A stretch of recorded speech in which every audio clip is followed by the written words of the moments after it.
वो अपने गांव में दूसरी जनानी के पास रहते हैं, उसकी बात मानते हैं, मेरी अब नहीं मानते। तो उनकी शादी पहले हो चुकी थी, बाद में आप आई हो।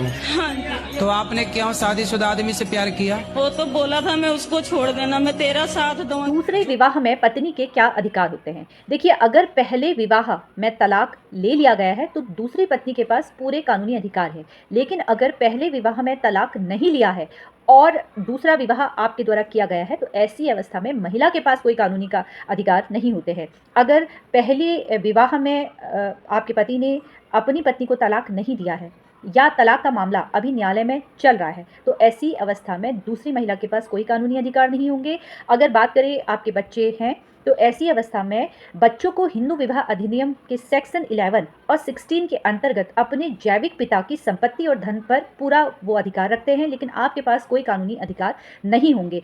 अगर छिपाव करके आपसे दूसरा विवाह किया है, अगर आपके पति ने ये नहीं बताया है कि उनका पहले से विवाह है या उनका तलाक का केस अभी चल रहा है या उन्होंने आपको इस बात की जानकारी नहीं दी और आपसे चोरी छुपे दूसरा विवाह कर लिया है, तो ऐसी अवस्था में आप उनके ऊपर मामला दर्ज करवा सकती हैं। इसमें आपका जो विवाह है वो वैध विवाह नहीं कहलाएगा और ऐसे में उस व्यक्ति को 10 साल तक का कारावास हो सकता है। लेकिन अगर आपको इस बात की जानकारी है कि उनका अभी तलाक नहीं हुआ है या अभी उनका न्यायालय में केस चल रहा है, उसके बावजूद आप दूसरा विवाह करती हैं, तो ऐसी अवस्था में आपके पास कोई कानूनी अधिकार नहीं है। लेकिन अगर आपके बच्चे हैं तो बच्चों के पास पूरे कानूनी अधिकार है। ऐसे में जैविक पिता की संपत्ति पर बच्चे पूरा अधिकार रखते हैं। फिलहाल कानूनी जानकारी प्राप्त करने के लिए इसी तरीके से आप लोग मुझसे जुड़ते रहिए। धन्यवाद।